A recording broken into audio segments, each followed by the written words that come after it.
I can't think. What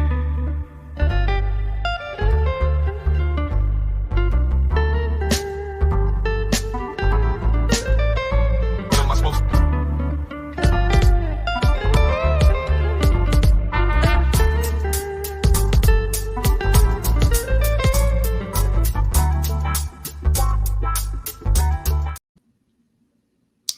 What's up? What's up? What's up, my busy bees?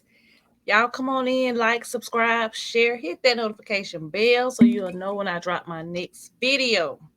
We're going to be talking about episode 8 of The Real Housewives of Atlanta, season 15.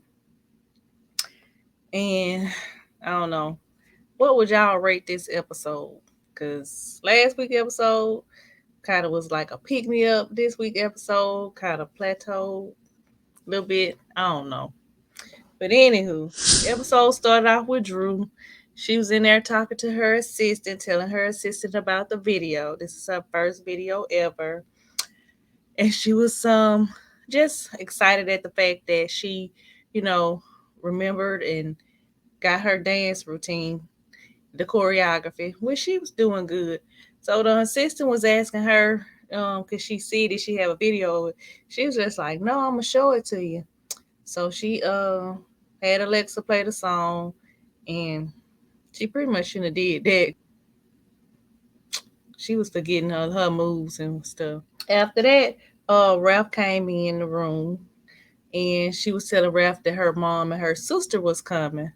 So, was he excited? And because her sister used to be her manager, like her manager for like 30 years or something like that.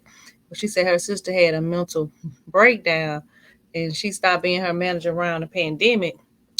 And evidently her and Ralph was butting heads because she was saying how she told Ralph that he was controlling and manipulative. So Ralph really not feeling the fact that she's coming. He was just saying he don't know how he feel about that.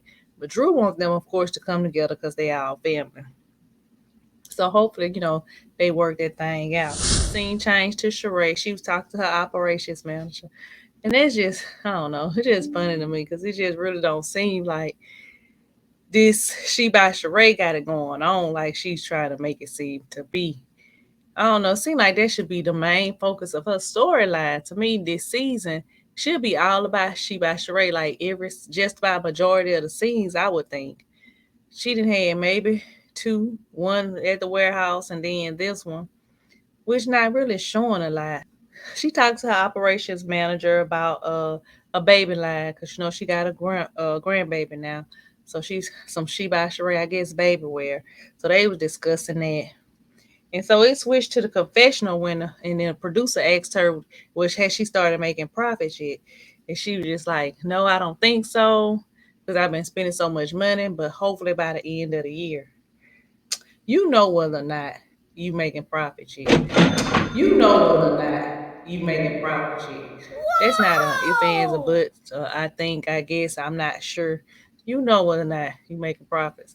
And like I said, I've been on her website. She don't have a lot of stuff on her website, and I still hadn't seen any of the items that was in her fashion show on her website when I was finally able to get on there because her website was shut down. I don't care what nobody say. I don't care what she say. I went on there. I couldn't get on there. But like I said, I went on there a few weeks ago. I was able to get on there, and it's only a handful of things on there. Nothing that I would even want to purchase. She talked about having a photo shoot, so I guess she'll do that. Switch to Marlo.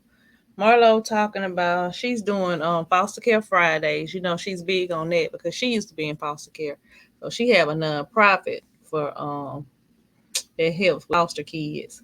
And so she was on there talking to a foster child and just asking a foster child what could be done differently or whatever. Not like that side of Marlo. She need to be showing a lot of that too. Because she's, you see a softer side of Marlo because she's really, really passionate about that. And which is understandable if she's gone through foster care. And I like that about her. Because the Marlo we've been seeing this season is just team too much. Sonya came over to visit her and her and Sonya was talking. Sonya was telling her that Belk picked up her Mommy Nation brand and is going to start selling her brand in Belk. So they was excited about that. And so Sonya was like, she's glad she's able to talk to her about stuff like that and share moments with her like that. And she wished the other girls would know that side of Marlo.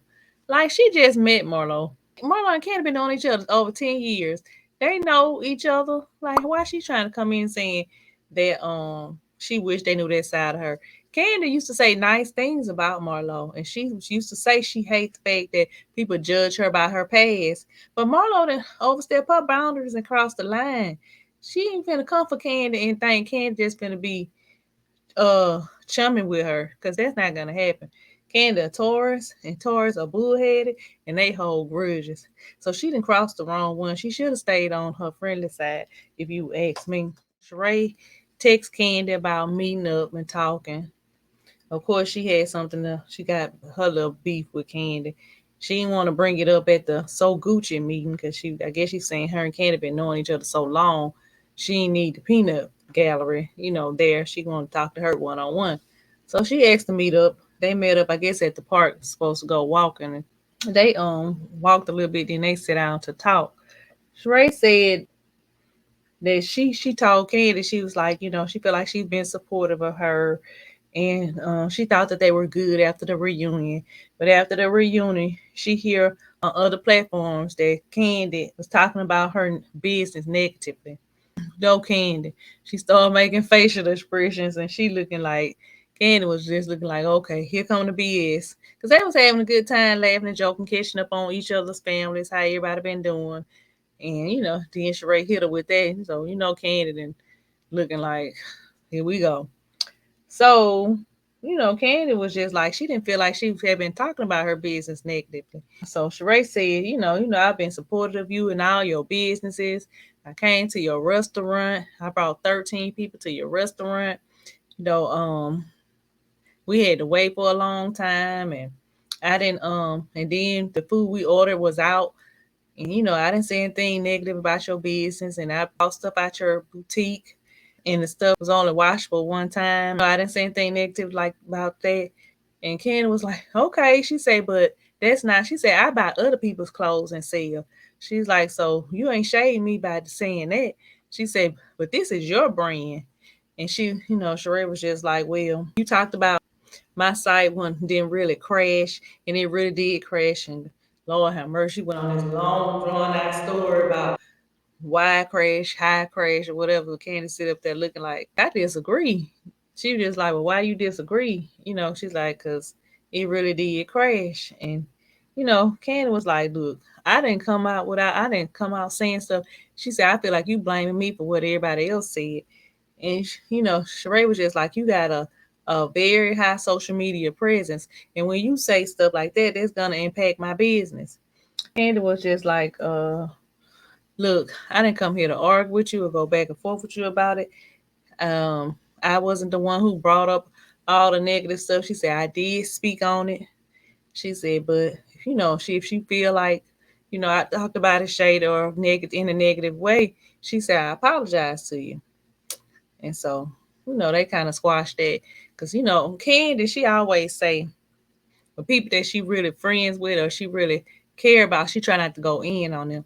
So I can tell in that situation she was just trying to hold back, allow Sheree to say what she wanted to say, and she just sucked it up and apologized for it. But it was funny when Candace said that she didn't care about her saying anything about her boutique because she like at least they was able to. She said at least she was able to get the clothes. And she was just like, so this not my name, this not my brand, my name's not on it. I buy other people's clothes to sell, so it's not being shady for you to say it was only washed for one time. She's like, this is your brand. And when I went on the site, she's like, I have yet to be able to buy anything because nothing was on there. There wasn't no site. And so Sheree was just like, well, if any fashion show, whatever you show in your fashion show, all the pieces is not going to be available. And Candy was just like, well, true.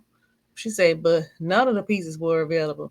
You didn't have anything. And then she said, she by Shein. And she's like, no, it's not she by Shein. It's she by Sheree. And she was just like, and I gave you advice and I told you to buy other people's things and brand it. And she was like, she said, but you didn't want to do it.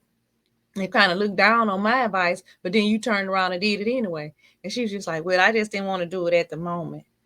Like, but you still turn around and did it anyway, because you bought that she in stuff and put she by Sheree in there. And that's what most small boutique owners do. Just buy and rebrand it. But I guess she didn't want Candace's advice. The most business savvy person on the show. That's crazy to me anyway. So it switched to Kandi and Todd talking about the movie. And they was talking about casting Drew as the wife. So Kandi was like, if she gonna be the wife, I don't feel comfortable with playing a role opposite her. Because he must be some type of um lesbian type of role. And Kandi was like, well, Todd was like, Kandi didn't want to be typecast as that.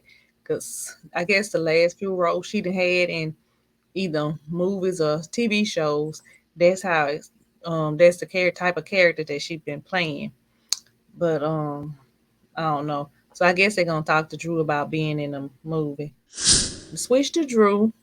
Drew was doing her what you call it, a video shoot, and it started off at the skate ring. So she brought all the girls there to be in a video with her, and of course Sonya and King was being shady because Sonya was being shady because she said Drew can't skate and she need to fall and mess up her Achilles again, like she did last year in Jamaica.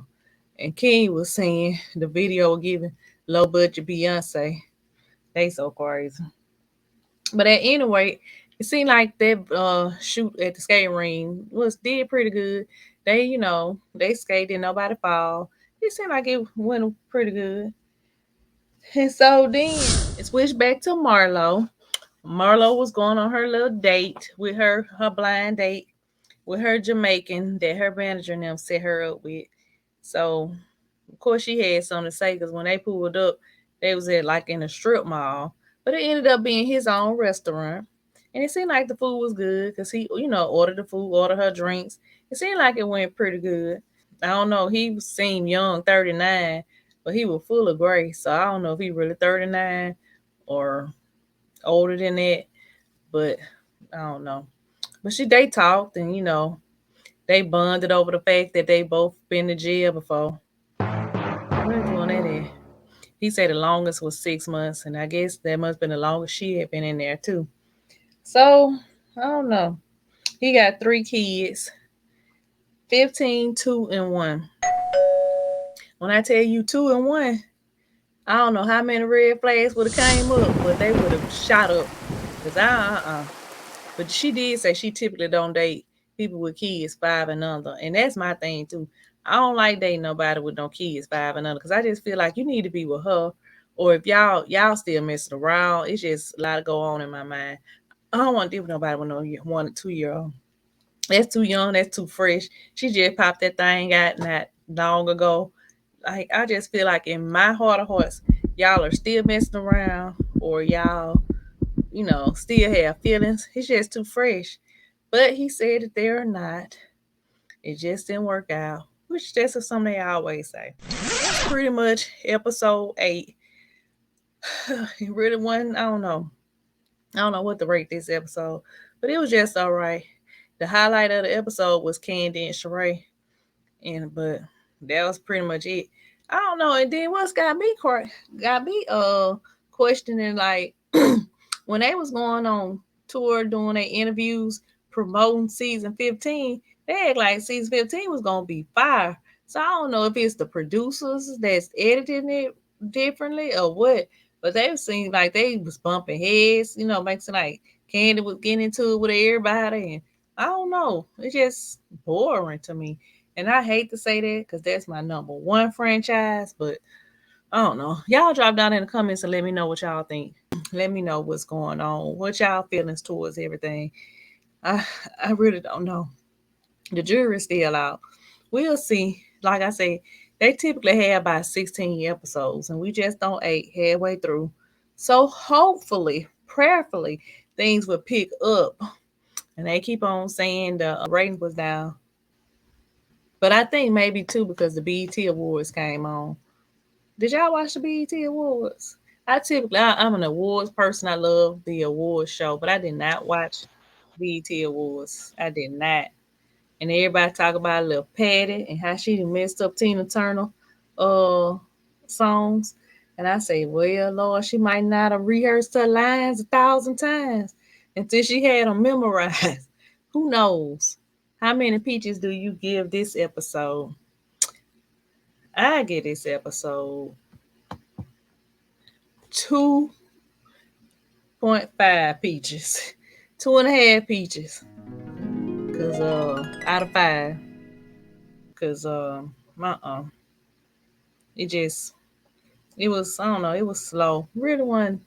I don't know. I'm hoping it pick up. I really am. I'm hoping it do. So y'all let me know what y'all think. Drop down in the comments. Y'all talk to me. Converse with me. Let me know what's going on. We can go back and forth about this thing. I don't know. I'm still hoping for the best as the weeks progress. And I said it every week. And every week they come back. Got me shaking my head. As I always say, y'all pray with me. Don't play with me.